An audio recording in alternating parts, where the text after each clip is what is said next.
All right, let's turn our latest to the Arkansas U.S. Senate race. John Bozeman, a hefty lead in the polls, versus Blanche Lincoln, a hefty lead with money. What wins out in that matchup, Jason? Polls or money? You wrote about this recently. Well, as I said in my column, I think it depends on how you spend the money. Obviously, John Bozeman is sitting pretty right now when you look at the polls. He's got anywhere from a 30-point lead to about a 19-point lead. Way ahead at this point, but Senator Lincoln is sitting on a large amount of cash. And so how she spends that cash for roughly the next 90 days will determine the outcome of that race. John Bozeman, for the most part, is undefined outside of his congressional district. I think she's going to spend that money to try to define him. How she does that, I'm not sure. But if she does it adequately, she can make this race tighten. I think it will tighten, but I don't think she can catch him. And Blake, you're number one on the Lincoln distribution list for political advice. So you tell me what wins out in that matchup, polls or money? Oh, I'd rather be ahead in the polls than ahead on money, especially if the lead is what the polls suggest John Bozeman has, which is why Blanche Lincoln's got to start spending her money.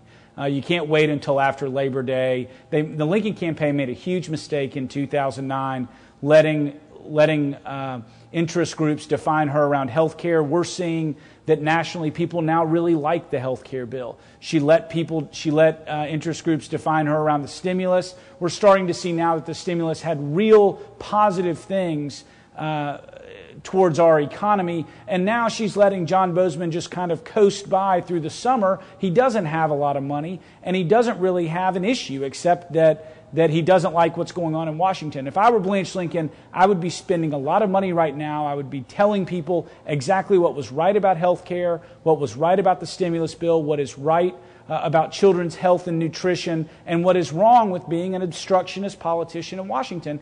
And until she does that, I don't think these poll numbers are going to change. Okay, let's move on to Congressional District number 1. Rick Crawford, the Republican nominee. It became public this week that he had filed for bankruptcy back in the mid-'90s. Blake, do you think this is a deal breaker? And I guess along the same veins for Chad Causey, the Democratic nominee, his lack of private sector experience.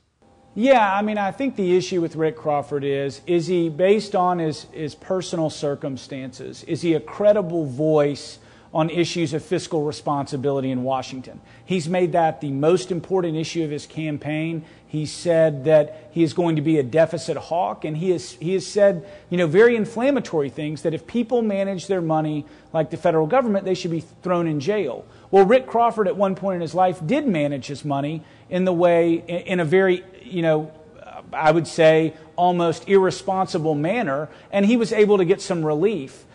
So I think that the issue is one of credibility. Can people take him seriously on the signature issue of his campaign? At this point, I think the answer to that is no. Jason, your take? I disagree. I think it's a one-week story. I think it's bad headlines for him this week. I think people will forget about it by the time November gets here.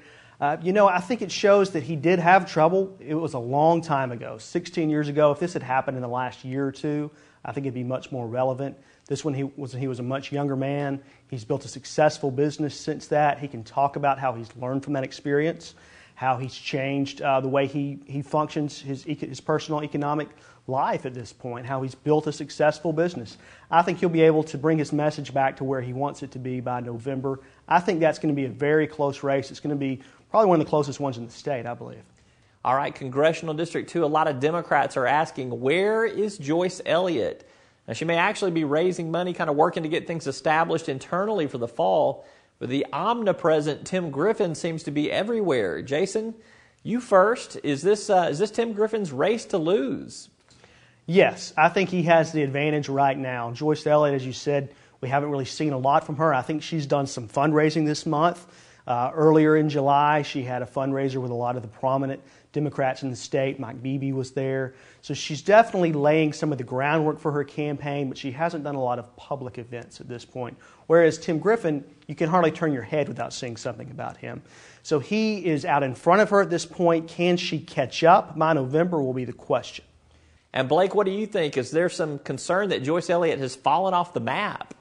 No, there's not concern that Joyce Elliott's fallen off the map, and Jason's wrong about the demographics of this district, which overwhelmingly favor a Democratic candidate. What Joyce Elliott's been doing is meeting with people, meeting with core supporters. She's got to do better in the surrounding counties outside of Pulaski County. That's where she's spending her time. She has an overwhelming advantage inside Pulaski County. The fact that we're not receiving 37 or 38 tweets from her a day, just like we are with Tim Griffin, doesn't mean she's not doing anything. So I think there's sort of some mistaken understanding about what Joyce Elliott ought to be doing versus what she is, and the overall benefit that her campaign has by being in Pulaski County.